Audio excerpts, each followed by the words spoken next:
Hello again. Now, before I continue with my latest rant, I would just like to firstly say thank you to whoever it was who shared one of my previous videos amongst their thousands of Facebook followers, or however you did it. I don't know who that person was, and I don't suppose I'll ever find out, but they did a good thing, because what it's resulted in doing is it's got loads of hits for that video, which has directed people to my other videos, and some of those videos have created a bit of a stir in your government circles, and it's having the effect of what I intended. So thank you once again to that person. And if I could ask other people out there that's watching these videos, if you think they make sense, please share them.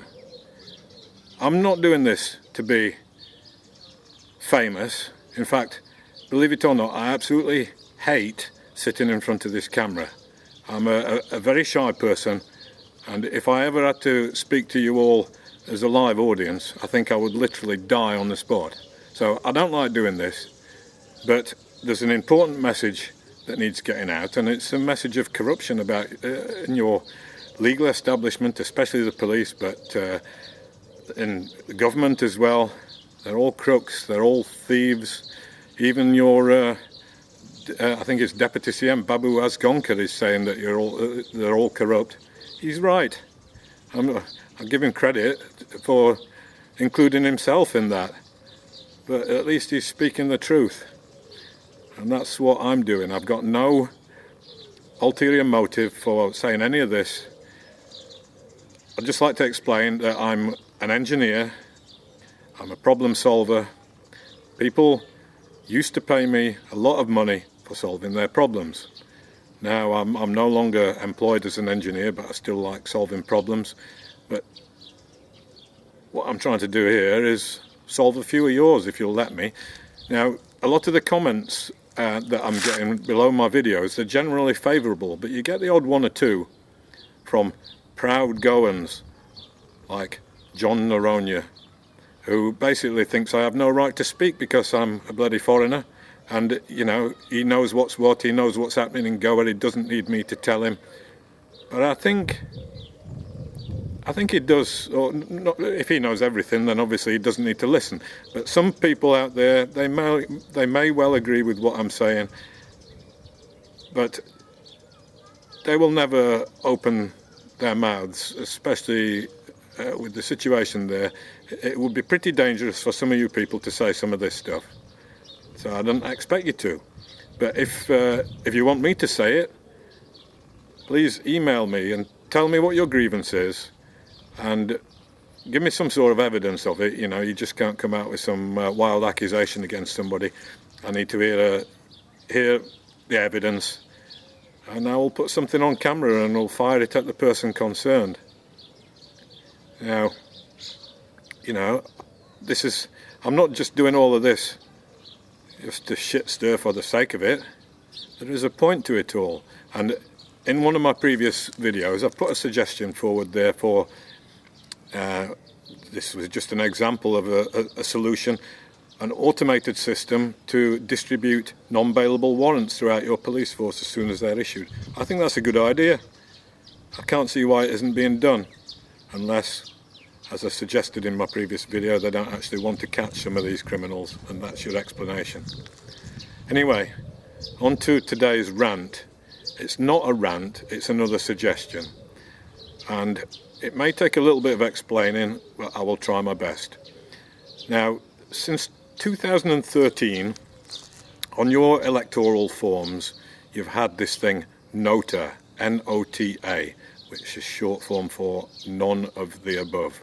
And what that means is that anybody in an election, anybody voting in an election who is pissed off with their candidates, they can register a protest vote by putting a cross in the NOTA box or pushing the right button for NOTA. And I think in the 2017 General Assembly elections, 4% of people did that. They tried to protest by hitting the NOTA button. But in itself, that is a waste of time. The no to vote is a wasted vote. Okay, it's a protest vote, but it does nothing. So here's my suggestion. What about if you gave the no to button, the no to vote, give it some power, and give it the power to preclude other candidates. So I'll explain what I mean. Let's take the example of Fatorda, just randomly, but because I know the MLA there. Don't know him personally, although I've met him. But, you know, Vijay Sardesai is the incumbent MLA in Fatorda, and he kicked out Damu Naik, who I know is a crook. Please see my previous videos. So, let's say you got those two guys standing in the Fatorda election, but you also have an AAP candidate. Let's call him Tom Smith. Nice Indian name. But you also have Nota on the ballot paper. So what would happen if you give the Nota vote some power? It would mean that if it polls more votes than any of the other candidates, then if those other candidates have previously sat as an MLA in that constituency, then they would be precluded from ever doing so again. So let's say the ballot was taken with this understanding that the Nota vote could preclude other candidates. And let's say the order of the vote was as follows, that Nota polled the most votes. And then the second on that list was the AAP candidate. The third on that list was Damu Naik for BJP. I think he's BJP. And then the fourth would be Vijay Sardesai. He would poll at the bottom because most people in Goa think he's a traitor. So you've got the traitor at the bottom, the crook just above him. The AAP candidate is an unknown, Tom Smith. Nobody's ever heard of him, so he doesn't get many votes, but he comes in second place behind Nota. But what this would do, the Nota candidate, or sorry, not the Nota candidate, but the Nota vote, the people have protested there in this hypothetical case, and they've cast their vote for none of the above, which would mean that Damu Naik has lost the confidence of the people in that constituency, and so has Vijay Sardesai. So they would never ever be able to stand in that constituency again. And in this hypothetical case, Tom Smith, the AAP candidate who comes in second place, would take the seat. He is not precluded, even though the Nota vote got more than he did. Tom Smith would become the MLA on the basis that he's never sat in that constituency before. He's never stood for election in that constituency before. But take it one step further.